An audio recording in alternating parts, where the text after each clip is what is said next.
বিষয়টি নিয়ে আলোচনা করব সেই বিষয়টি হলো হজ এবং উমরার ফজিলত এবং কিছু প্রয়োজনীয় কথা। আমাদের ইসলামের মূল স্তম্ভ কয়টি জিনিস? পাঁচটি জিনিস। পাঁচটি জিনিসের মধ্যে এই ফরজ পাঁচটি কাজের ভিতরে সবচাইতে অবহেলিত যেই বিষয়টা সেটা হলো হজ আদায় করা। আজ আল্লাহ রব্বুল আলামিন আমাদেরকে অনেক সম্পদ দান করেছেন, কিন্তু আজও পর্যন্ত আমরা হজ করতে যেতে পারি নাই। অথচ 5 ওয়াক্ত নামাজ আমরা টাইম মতো আদায় করি, আল্লাহকে মানি, নবীজিদে আমার আল্লাহর পয়গম্বর সেটাও মানি, যাকাতের বিধানও মানি, পশুর বের করি, যাকাত দিই, সাদকায়ে ফিতরিয়া সব কিছুই কিন্তু মোটামুটিভাবে আদায় করি। কিন্তু হজের বিষয়ের ক্ষেত্রে কিন্তু আমাদের একটু অ্যালার্জি আছে। সেই অ্যালার্জিটা হলো এখনো মেয়ে ছেলে কিছুই বিবাহ দেয়নি, বয়সটাও হয়নি। এই অল্প বয়সে যদি হজ করে আসি তাহলে পরবর্তীতে তো আর খারাপ কোনো কাজ করতে পারবো না। মানুষ বলবে হাজী সাহেব এখন যদি আগের মতো বেপরোয়াভাবে চলে এখন হবে। এজন্য সবাই চিন্তা করে যে আমার বয়সটা আর একটু বাড়ুক, তারপরে হজ করে এসে এই যে মসজিদে ঢুকবো আর বের হওয়ার কোনো নাম নিব না। এই চিন্তা কিন্তু আমাদের সমাজের মানুষ করে। আমার কথা বুঝে থাকলে বলেন তো, মানুষের হায়াত এবং মরণের কোনো গ্যারান্টি আছে? একটা মানুষ কখন মরবে কেউ বলতে পারবে? সুস্থ সবল একজন মানুষ, কোনো রোগ নাই, কোনো বালা নাই, কোনো মুসিবত নাই, কিছুই নেই, তারপরেও দেখবেন হার্ট অ্যাটাক করে হঠাৎ করে মরে যায়, একবারে সুস্থ যুবক। অথচ 100 বছর বয়স হয়ে গেছে এমনও মুরব্বী সমাজে আছে, রোগ বালার অভাব নাই, হাঁপানি, অ্যালার্জি, আরো কত ধরনের রোগ আছে, কিন্তু এখনো আল্লাহর রহমতে সুস্থ সবল অবস্থায় বাড়িতে শুয়ে আছে। টকবগে একজন যুবক, মনে হচ্ছে যে আল্লাহ পাক অনেক হায়াত রাখছেন, কিন্তু দেখতেছি ক্যান্সারের রোগে আক্রান্ত, কয়েকদিন পরে চিকিৎসাধীন অবস্থায় মারা গেল। এমনও ঘটনা আমাদের সামনে অহরহ আছে। তাহলে বোঝা গেল হজের বিধানটা আমাদের জন্য পালন করা ফরজ। যদি আমাদের সামর্থ্য থাকে, সামর্থ্য যদি আমাদের হয়, তাৎক্ষণিক আমাদের উপরে হজ ফরজ হয়ে গিয়েছে। কথা বুঝাইতে পারলাম?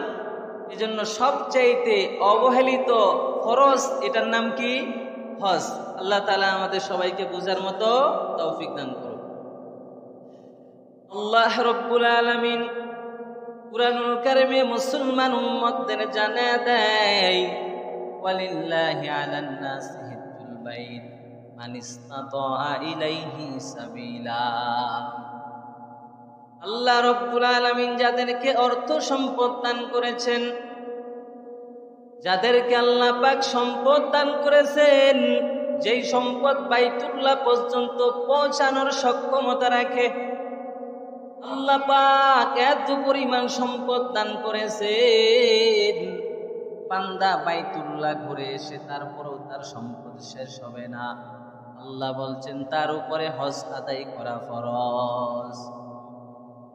যেই কয়দিন হজে থাকতে হয় 45 কিংবা 50 দিন, বাড়ির ফ্যামিলির সদস্যদের এই 45 দিনের খরচ দেওয়া তার জন্য আবশ্যক। ছেলে সন্তান যদি স্কুল কলেজ মাদ্রাসাতে লেখাপড়া করে, এই খরচগুলো দেওয়া তার জন্য আবশ্যক। ডাক্তারি ট্রিটমেন্ট, চিকিৎসা সহ যত ঔষধের প্রয়োজন হয় সব কিছু বাদ দিয়ে হজে যাওয়ার মতো যদি 6 লাখ কিংবা 5,70,80,000 টাকা হয়, বান্দার উপরে হজ করা তৎক্ষণিক খরচ হয়ে গেছে। ভাইরা আমার, ওয়ামান কাফারা ফা ইন্নাল্লাহা গনিয়্যুন আনিল আলামিন।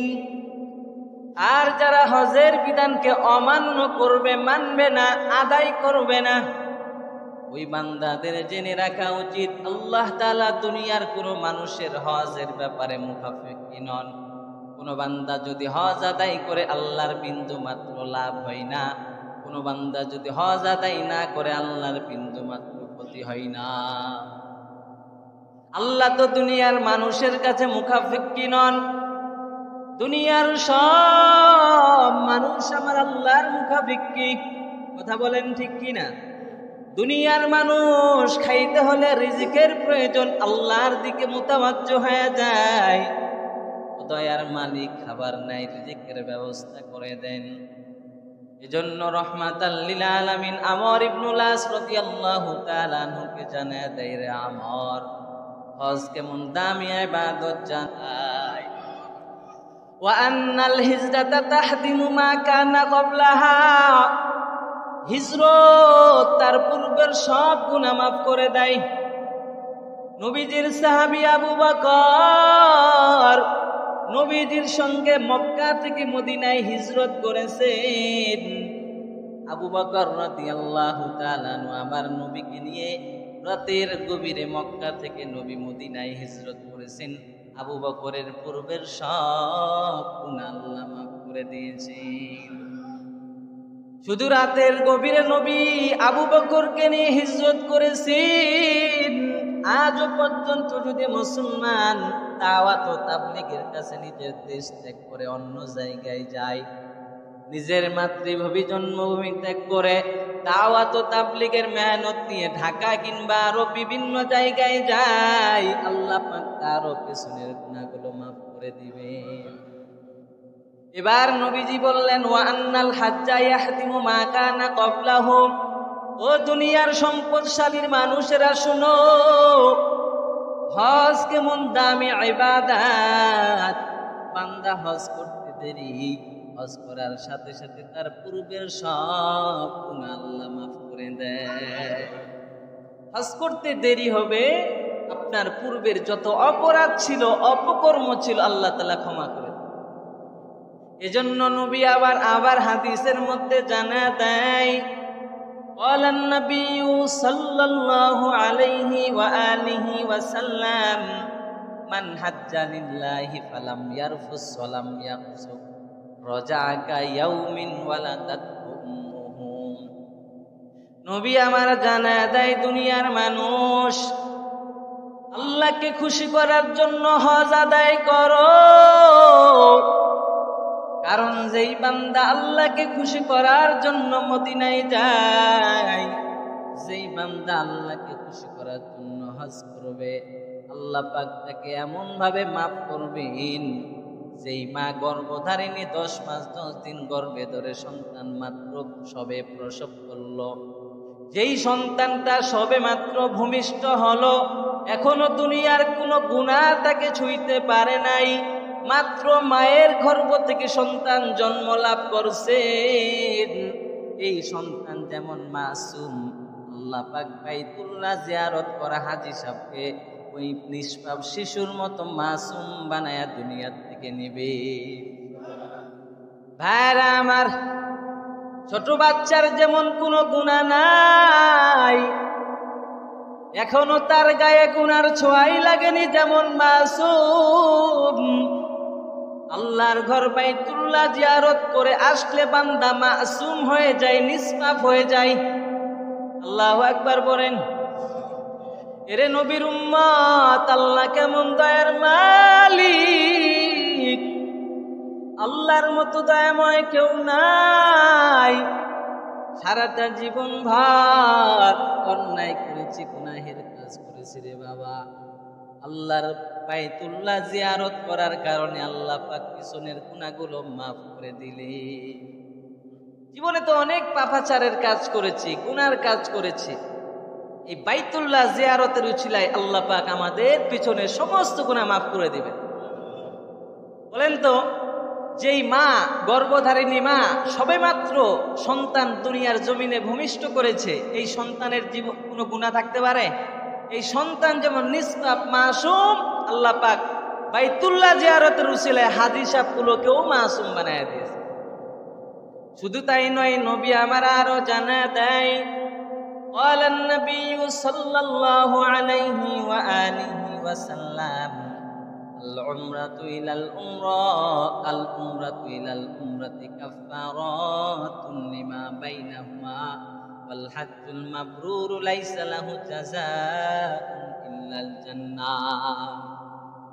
নবী আমার জানা দেয়, দুনিয়ার উম্মত, হজ আদায় করা তোমার জন্য ফরজ। যদি আল্লাহ তোমাকে সম্পদের মালিক বানায়, তোমার জন্য হজ আদায় করা ফরজ। তবে আরেকটা হলো উমরা। উমরা বছরের যে কোনো সময় আদায় করা যায় কি যায় না? বান্দা এক উমরা আদায় করার পর আর এক উমরায় যখন যায়, বিগত সময়ের গুনাহগুলো আমার আল্লাহ ক্ষমা করে দেয়। ওয়াল হাজ্জুল মাবরুরু লাইসা লাহু জাযাউন ইল্লাল জান্নাহ। নবীজি বলেন, যেই হজটা আল্লাহ কবুল করে নেন তার বিনিময়ে সরাসরি জান্নাত। আল্লাহু আকবার। যেই হজ আল্লাহর কাছে কবুল হয়ে যায়, এই হজের বিনিময় জান্নাত।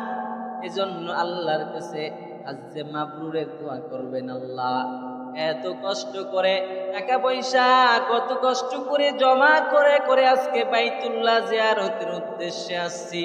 ও দয়ার মালিক, আমার হজটা হজ্জে মাবরুর না করাইয়া ফিরাইয়া নিয়েন না। যেই হজটা তোমার কাছে কবুল হয়, এই হজ করে আমাকে দুনিয়া থেকে বিদায় নেওয়ার তৌফিক দিবেন। হজ্জে মাবরুর মানে হলো যেই হজটা আল্লাহর কাছে কবুল হয়, গৃহীত হয়, এই হজটার নাম কি? হজ্জে মাবরুর। আর যেই লোকটার হজ হজ্জে মাবরুর হবে, তার প্রতিদান বিনিময় সরাসরি জান্নাত। কোনো হিসাব নাই, লা হিসাবা ওয়ালা কিতাব। কোনো হিসাবের প্রয়োজন নাই, কোনো কিতাবের প্রয়োজন নাই। যা উদখুলু ফিস সিলমি কাফা, জান্নাতে ঢুকে যাও। তোমার কোনো হিসাবে দেওয়া লাগবে না, কোনো কিতাবও দেওয়া লাগবে না। ভাইরা আমার, এজন্য বলি হজ আদায় করবেন। আল্লাহ যাদের সামর্থ্য দিয়েছেন যত দ্রুত সম্ভব হজ আদায় করবেন। বান্দা ফরজ ইবাদতের ভিতরে হজের ইবাদতটা অত্যন্ত গুরুত্বপূর্ণ ইবাদত। কারণ আমার যদি ফরজ নামাজ ছুটে যায়, আধা ঘন্টা 1 ঘন্টা পরে কাজা করা সম্ভব, কিন্তু হজ এমন একটা ইবাদত যদি একবার ছুটে যায়, 1 বছর পূর্ণ না হওয়ার আগে আর হজে যাওয়া সম্ভব নয়। কথা বুঝাইতে পারলাম? আপনার জোহরের ফরজ 4 রাকাত নামাজ ছুটে গেছে, কাজ শেষ করে গোসল করে আপনি কাজা পড়ে নিতে পারবেন। কিন্তু হজ এমন একটা দামি ইবাদত, হজের মাস ব্যতীত অন্য কোনো মাসে হজ করার অনুমতি। আবার আপনাকে 1 বছর ওয়েটিং করতে হবে। 1 বছর বাঁচবেন, গ্যারেন্টি আছে? তাহলে আপনার যখনই হজ ফরজ চলে যান। কথা বুঝাইতে পারলাম? কারণ মরণের, হায়াতের কোনো গ্যারেন্টি নাই, কখন মরে যাব জানা নাই। সাহাবীকে প্রশ্ন করা হলো, রাসূলুল্লাহ বললেন, এই সাহাবী বলো তো দেখি মানুষের মরণ কত কাছে? এক সাহাবী বললেন, ইয়া রাসূলুল্লাহ, আমি 2 রাকাত নামাজ পড়তে পারবো কিনা গ্যারেন্টি নেই। রাসূল বলছে, এত দূরে চলে গেছো? আমি রাসূলুল্লাহ তো এটা মনে হয় যে ডান দিকে সালাম ফিরাই, বাম দিকে সালাম ফিরার সুযোগ পাবো কিনা আমার মরণের এতটুকুই গ্যারেন্টি নেই। তাহলে চিন্তা করছেন, হজ যাদের উপরে ফরজ তাৎক্ষণিক হজ করে নিতে হবে। ভাইরা আমার, এক আল্লাহর বান্দা প্রতি বছর হজ করার জন্য মদিনায় যেতেন। আল্লাহর বান্দার খাদেম হুজুরকে ডাক দিয়া বলেন, ও আল্লাহর বান্দা বুজুর্গ, আপনি তো প্রতি বছর হজ করার জন্য মদিনায় যান।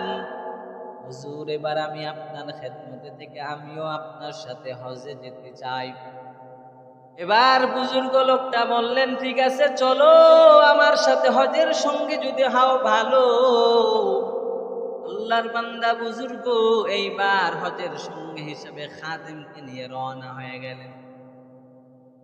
খাদেমকে নিয়ে রওনা হবার পর আল্লাহর বান্দা হজের যাবতীয় যা কিছু করা লাগে, তাওয়াফ করতে হয়, এরপরে সাই করতে হয়, যা কিছু করা লাগে, হজের সমস্ত কাজ কাম করার পরে আল্লাহর বান্দা যখন বিদায়ী তাওয়াফ দেয়, বিদায়ী তাওয়াফ দিয়ে যখন ঘরের দিকে ফিরে যাবেন, বাড়িতে ফিরে যাবেন, বিদায়ী তাওয়াফ করে ফেলছেন, বাইতুল্লাহ চক্কর দিয়ে ফেলছেন, যখন ঘরের দিকে রওনা হবেন, আসমান থেকে একজন ঘোষক এই বলে ঘোষণা দেয়, হঠাৎ করে গায়েবী আওয়াজ, এ আল্লাহর বান্দা, হজ আদায় করেছো কিন্তু তোমার হজটা কবুল করা হয় নাই। খাদেম যখন এই আওয়াজ শুনতে পায়, এবার খাদেম বুজুর্গকে ডাক দিয়ে বলেন, বুজুর্গ সাহেব, কিছু আওয়াজ শুনছেন নাকি? বলে, না, কি আওয়াজ শুনেছো বলো। এবার খাদেম বলেন, হুজুর, আমি গায়েবী আওয়াজ শুনতে পাইলাম। গায়েবী আওয়াজে বলা হলো তোমার হজ কবুল করা হয় নাই। ও আল্লাহর বান্দা, বুজুর্গ হজটা কবুল করে নেন, তারপরে বাড়ির দিকে রওনা হন। আল্লাহর বান্দা এবার বলেন, রে খাদিম, তুমি আজ মাত্র একবার এই আওয়াজ শুনেছো, অথচ আমি বুজুর্গ 40টা বছর হজ আদায় করেছি। আমি 40টা বছর হজ আদায় করার পর বিদায়ী তাওয়াফ করে যখন আমি ঘরে ফিরে যাব, ঘরে ফিরে যাওয়ার সময় গাইবি থেকে আওয়াজ, এই বুজুর্গ, তোমার হজ কবুল হয় নাই। তুমি আজকে মাত্র একবারে আওয়াজ শুনেছো, আর আমি বিগত 40টা বছর এই একই আওয়াজ শুনেছি, কিন্তু তারপরেও আল্লাহর দরবার আমি ছাড়ি নাই। আমি তারপরেও আল্লাহর দরওয়াজা ছাড়ি নাই। আবার ইনশাআল্লাহ আগামী বছর হজ করার জন্য আসবো। আল্লাহর দরওয়াজা ছাড়া অন্য কোন দরজা আছে নাকি? আল্লাহ যদি ক্ষমা না করেন আর কার কাছে যাব? আল্লাহই তো আমার সব কিছু। আল্লাহ তো রহমান, আল্লাহ তো রহিম। এবার বুজুর্গ বলেন, রে খাদেম, তুমি মাত্র একবার আবার শুনেছো, আমি তো 40 বছর ধরে শুনে আসছি, তারপরও আমার মনকে আমি সান্ত্বনা দিতে পারি নাই। আমি আবার তার পরের বছর হজ করতে আসি, আবার যখন শুনছি হজ কবুল হয় না। এইভাবে কয়বার?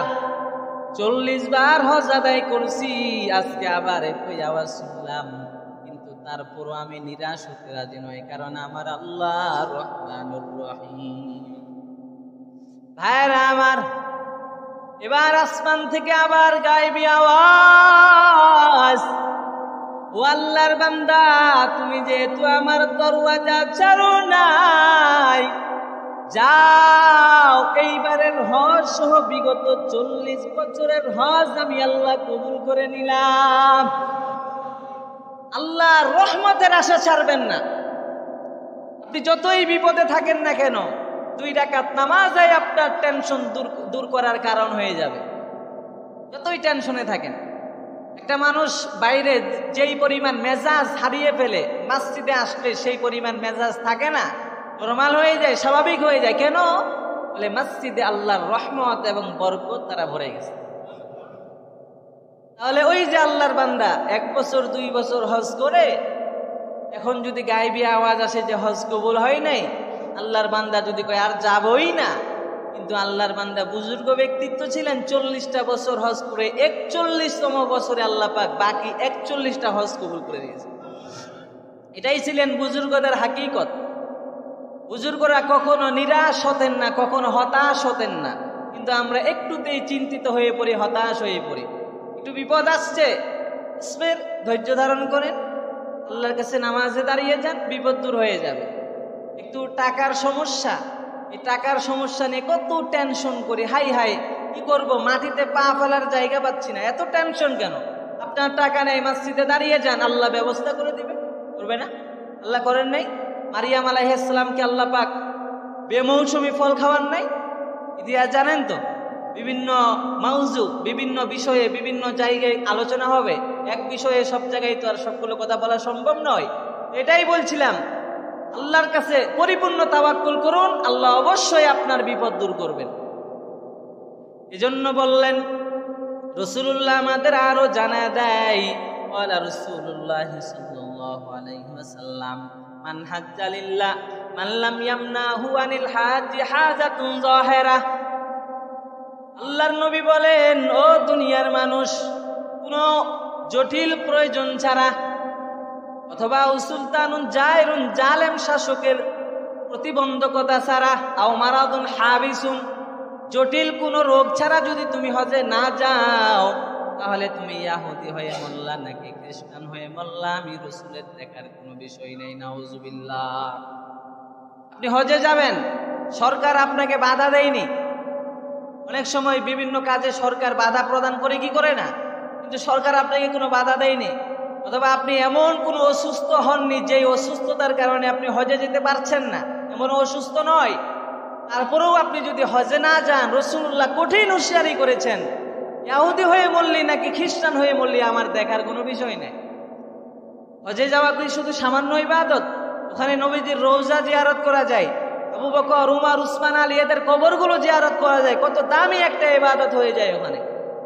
মসজিদে নববীতে, মসজিদে হারামে নামাজ পড়া হয়, কত দামি, কত বড় সওয়াবের কাজ জানেন আপনারা? রাসূলুল্লাহ বলেন, ক্বালান নবিয়্যু সাল্লাল্লাহু আলাইহি ওয়া আলিহি ওয়া সাল্লাম, সালাতুন ফি মসজিদি হাদা আফদালু মিন আলফি সালাতিন ফিমা সিওয়া ইল্লাল মসজিদাল হারাম। আল্লাহর নবী বলেন, দুনিয়ার কোন মসজিদে একবার কোন বান্দা যদি নামাজ আদায় করে, অথবা এক রাকাত নামাজ আদায় করে, কয় রাকাত? আর আমার মসজিদে নববীতে কোন বান্দা যদি এক রাকাত নামাজ আদায় করে নেয়, অন্য মসজিদের তুলনায় 1000 রাকাত নামাজ পড়ার সওয়াব। রহমাতাল লিল আলামিন বলেন, আমার মসজিদে নববী কেমন দামি, এই মসজিদে নববীতে 1 রাকাত নামাজ পড়বেন অন্য মসজিদে 1000 রাকাত নামাজ পড়ার থেকে উত্তম। ইল্লাল মসজিদাল হারাম, নবীজি বললেন মসজিদে হারামের সওয়াব আরো ভিন্ন। সালাতুন ফিল মসজিদিল হারাম আফদালু মিন মিয়াতি আলফি সালাতিন ফিমা সিওয়া। নবীজি বললেন, আমার মসজিদে হারামে যদি কোনো বান্দা 1 রাকাত নামাজ আদায় করে, অন্য মসজিদে 1 লক্ষ রাকাত নামাজ আদায় করার সওয়াব। 1 লক্ষ রাকাত তো চারটিখানি কথা। 8 রাকাত নামাজ পড়েন, 2-4 বার ঘেমে মসজিদ থেকে চলে যান। আর মসজিদে হারামের মধ্যে 1 রাকাত নামাজ পড়বেন, 2 মিনিটও সময় লাগবে না। এই 1 রাকাতের বিনিময়ে 1 লক্ষ রাকাত নামাজ আদায় করার সওয়াব। যখন আমরা হজে যাই তখনই আমাদের মসজিদে নববী কিংবা হারামে নামাজ পড়ার সৌভাগ্য অর্জন হয়। হজে না গেলে আপনি কিভাবে এত বিশাল পরিমাণ, বিপুল পরিমাণ সওয়াব অর্জন করবেন? এজন্য আল্লাহ যাদেরকে সম্পদ দিয়েছেন, অতি শীঘ্রই আপনারা হজে যাওয়ার চেষ্টা করবেন। আপনারা এলাকার অনেক মানুষ আছে, নিজের ফরজ বিধান আদায় করার খবর নাই, সন্তানের নামে জমি দিয়ে দেয়, আছে না নাই? অনেক মানুষ আছে, ওরে বাবা কি ফেরেশতা, আমার 4টা ছেলে সমান সমান ভাগ দিলাম, অথচ নিজে বৃদ্ধ বয়সে এত উপার্জন করলো, কামাই করলো, নিজের ফরজ ইবাদতটা নিজে করে যেতে পারলো না। অহরহ ঘটনা আছে, আমার দেখা অহরহ ঘটনা আছে যে মুরব্বীরা নিজে সম্পদ উপার্জন করে নিজের উপরে ফরজ হজ আছে, নিজে আদায় না করে সন্তানদের নামে জমি দিয়ে দিছে। আপনি নিজের ফরজ ইবাদতটা আদায় না করে আপনাকে সন্তানকে জমি দিতে বলছে কে? আপনি আগে নিজের ফরজ ইবাদত আদায় করেন, তারপরে থাকলে সন্তানেরা ভাগ করবে, না হলে না থাকুক গা, কিন্তু আপনার ফরজ ইবাদত আপনাকে আদায় করতে হবে। এই ভুল কখনো করবেন? কথা বলেন। আগে নিজের হজ আদায় করবেন, সন্তানদের বলবেন, এই হজ করার জন্য টাকা দিবি? না দিব না, জমি বিক্রি করে দিলাম, হজ করতে হবে কারণ আমার উপরে এটা ফরজ। আবার অনেক মানুষের ভিতরে এই আকীদা আছে, তারা ভাবেন যে হজ করার জন্য জমি বিক্রি করতে হয়। এটা ভুল ধারণা। হজ করার জন্য কি বিক্রি করতে হয়? জমি বিক্রি করতে হয়। আপনার ক্যাশ টাকা থাকলে আপনি সেখান থেকে হজে দিতে পারবেন, কিন্তু শর্ত হলো হালাল টাকা হতে হবে। কি টাকা? হাদিসটা আমি বলি, ক্বালান নবিয়্যু সাল্লাল্লাহু আলাইহি ওয়া আলিহি ওয়া সাল্লাম, ইযা খরাজা বিন নাফাকাতিল খাবিসা ফাওয়াদা রিজলাহু ফিল গরজি নাদা লাব্বাইক নাদাহু মুনাদিন মিনাস সামা লা লাব্বাইকা ওয়ালা সাদাইক। আল্লাহর নবী বলেন, আল্লাহর নবী বলেন, যেই হাজী সাহেব অবৈধ উপার্জন দিয়ে হজ করার জন্য রওনা হয়েছেন, হারাম টাকা দিয়ে যেই হাজী সাহেব হজ করার জন্য রওনা হয়েছেন, যখন বিমানদানিতে পা রাখবেন আর আল্লাহকে বলবেন লাব্বাইক আল্লাহুম্মা লাব্বাইক লা শারীকা লাকা লাব্বাইক ইন্নাল হামদা ওয়ান নি'মাতা লাক, আল্লাহকে যখন এভাবে বলবেন, তখন আসমান থেকে একজন ঘোষক তার এই আওয়াজকে প্রত্যাখ্যান করে বলবে, লা লাব্বাইকা ওয়ালা সাদাইক, তোমার জন্য কোনো লাভবাহিক নেই, তোমার জন্য কোনো হাজিরা নাই, তোমার জন্য কোনো সৌভাগ্য বার্তা নাই। কেন?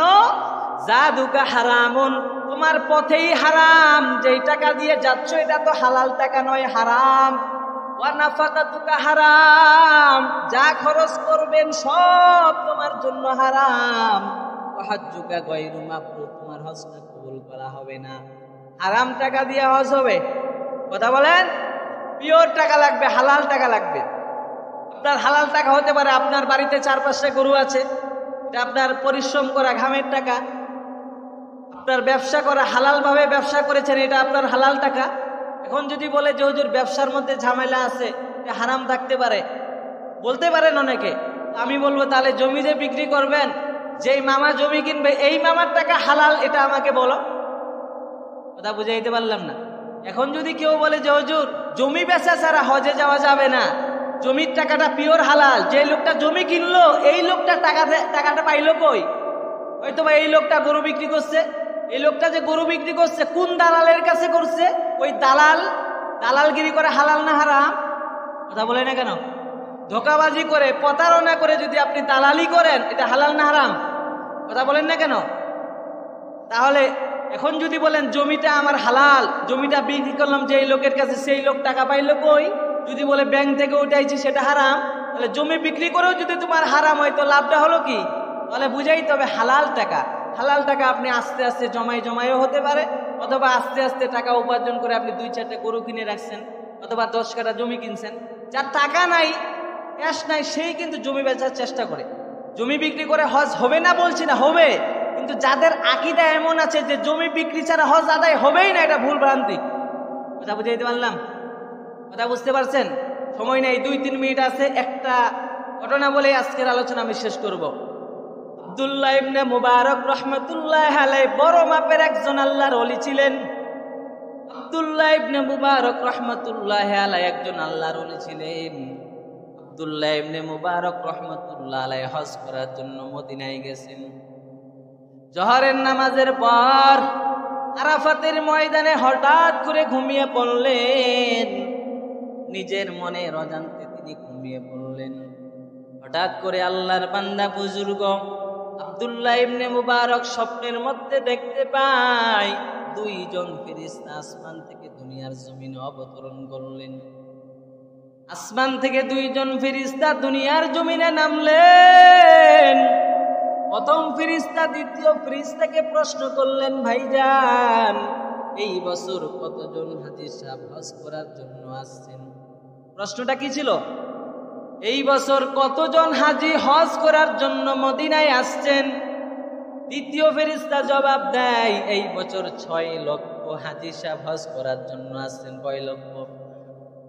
আবার প্রথম ফেরেশতা প্রশ্ন করলেন, ভাইজান 6 লক্ষ হাজী সাহেবের ভিতরে কয় জনের হজ কবুল হয়েছে? এবার দ্বিতীয় ফেরেশতা জবাব দেয়, ভাই 6 লক্ষ হাজী সাহেবের ভিতরে মাত্র 6 জনের হজ কবুল হয়েছে। কয় জনের? 6 লক্ষ হাজী সাহেবের ভিতরে কবুল হয়েছে মাত্র 6 জনের। আব্দুল্লাহ ইবনে মুবারক এই টেনশনে তার ঘুম ভেঙে গেল। তিনি চিন্তিত হয়ে পড়লেন। তিনি জামানার একজন বুজুর্গ মানুষ, আল্লাহওয়ালা মানুষ। তিনি ভাবলেন, আমার মতো গুনাহগারের হজ তো কবুল হওয়া সম্ভবই না। মাত্র 6 লক্ষ, 6 জন, 6 লক্ষ মানুষের ভিতরে মাত্র 6 জন হাজির হজ কবুল হলে আমার মতো গুনাহগারের হজ তো কবুল হওয়া সম্ভব না। আল্লাহর ওলিরা কখনো নিজেদেরকে বড় মনে করতেন না, সর্ব অবস্থায় নিজেদেরকেই গুনাহগার ভাবতেন।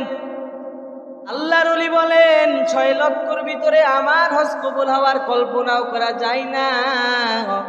এই চিন্তা করতে করতে তিনি আবার ঘুমিয়ে পড়লেন। আবার আসমান থেকে 2 জন ফেরেশতা দুনিয়ার জমিনে নামলেন। এবার প্রথম ফেরেশতা বলেন, ও ভাইজান 6 লক্ষ হাজী সাহেবের ভিতরে মাত্র 6 জনের হজ কবুল হলো, আর বাকি 5,99,994 জন হাজী সাহেবের কি হালাত? এবার দ্বিতীয় ফেরেশতা বলে, ভাইজান তুমি কি জানো না আমার আল্লাহ রহমান? তুমি কি জানো না আমার আল্লাহ রহিম? তুমি তুমি কি জানো না আমার আল্লাহ গফফার? আমার আল্লাহ এই 6 জন হাজী সাহেবের বরকতে 6 লক্ষ হাজী সাহেবের হজ কবুল করে নিয়েছেন। কাদের কুদরত তারি বড় কামাল, আনতা রব্বি আনতা হাসবি জুল জালাল, তুহি কাদের জলিলুল্লাহ জাহাদার, হর হালে তুহি মেরা নিগাহদার। আমার আল্লাহ রহমান 6 জন হাজী সাহেবের বরকতে 6 লক্ষ হাজী সাহেবের হজ কবুল করে নিয়েছেন। এজন্য বলি ভাইজান, টেনশনের কোনো কারণ নাই। গুনাহ করেছেন, তাওবা করেন, ক্ষমা করার মালিককে। তাহলে কোনো টেনশন নেই, কোনো কারণ নাই। গুনাহ করছেন, আল্লাহ মাফ করবে। 6 জন হাজী সাহেবের বরকতে যদি 6 লক্ষ হাজীর হজ আল্লাহ কবুল করে নেন, অযোগ্যদের হজকেও আল্লাহ কবুল করে নিয়েছেন। আপনারা অনেকেই বলতে পারেন যে হুজুর, আমি তো হজের কোনো নিয়ম কানুন জানি না। তো নিয়ম কানুন না জানলে তো হজ আদায় হবে না। বলে নিয়ম কানুন না জানলে কি হবে? যারা মুআল্লিমরা নিয়ে যায় তারা আপনাদেরকে শিখাই দিবে, কখন কি করতে হবে শিখাই দিবে। আপনি চেষ্টা করবেন, ইনশাল্লাহ কবুল করার মালিককে। আজকের আলোচনা হজ সংক্রান্ত করলাম। আরেকটা কথা হলো আল্লাহু আকবার। এই শব্দটা নাকি অনেকেই, আপনারা কেমন শুনেন না শুনেন জানি না আমি, অনেকের কাছে বলে মনে হয় কি যে উচ্চারণ। আচ্ছা, গ্রামার কি আপনারা বেশি জানেন না আমি জানি? কথা বলেন। আল্লাহু আকবার, এটার মধ্যে কি আছে জানেন? আলিফ গইন যাওয়ার আক, বারা যাওয়ার বার আকবার। আর আল্লাহু আকবার ওখানে কিন্তু কাপ আছে। যারা আরবি পড়ছেন বা মাদ্রাসায় পড়ছেন ওরা জানে। আলিফ কাপ যাওয়ার আক, বারা যাওয়ার বার আকবার, আল্লাহু আকবার। আর আল্লাহু আকবার হলে গয়ন হয়ে যাবে। আর আরবি গ্রামের ভিতরে যদি একটু ব্যবধান হয়, তরজমাও পাল্টে যাবে। শয়তান আল্লাহ তাআলাকে কি দেয়? ধোঁকা দেয়। আসলে কি আল্লাহকে ধোঁকা দেওয়া সম্ভব? আর ইউখাদিউন আল্লাহ, হার জায়গায় যদি ইউখাদিউন আল্লাহু পেশ হয় তাহলে আল্লাহ শয়তানকে ধোঁকা দেয়। নাউজুবিল্লাহ বলবেন না? তো গ্রামার আপনারা বুঝবেন না, আপনারা হয়তোবা শুনতে ভুল করছেন বা যে কোনো কারণে হোক। আমরা কি সরাসরিয়া না পড়ে কোরআন হাদিস পড়ছি? কথা বলেন। এই সামান্য আল্লাহু আকবার এগুলো বিষয় যদি আপনারা, এটা কেমন আপনাদের কাছে মনে হয়, তো আমি মনে করি যে এটা বোকামি ছাড়া কিছুই না। আমরা গ্রামার না পড়ে কি হাদিস কোরআন বুঝবো? সরাসরিয়া, যেই বান্দা সরাসরিয়া পড়ে না, ক খ পড়ে না, এই কি আমার আর তোমার বানান করতে পারবে? এটা অযৌক্তিক কথা, এগুলো থেকে বিরত থাকবেন। আর উলামা একরামকে মন ভরে শ্রদ্ধা করার চেষ্টা করবেন। কেন? আল্লাহি, যারা উলামা একরামের সাথে সংযুক্ত থাকবে, আহলে ইলমদের সাথে সংযুক্ত থাকবে, তাদের হাসর নাসর উলামা একরামের সাথে হবে। আল্লাহ তাআলা আমাদেরকে বুঝার মতো তৌফিক দান করেন। যারা সুন্নাত পড়ে নেই দ্রুত পড়ে নেবেন। আরেকটা কথা, যেহেতু বয়ানটা একটু লং হয়ে যাচ্ছে, এজন্য আপনারা 12:25 আজান দিতে পারবেন। কারণ এখন তো 12টাই ওয়াক্ত হয়ে যায়।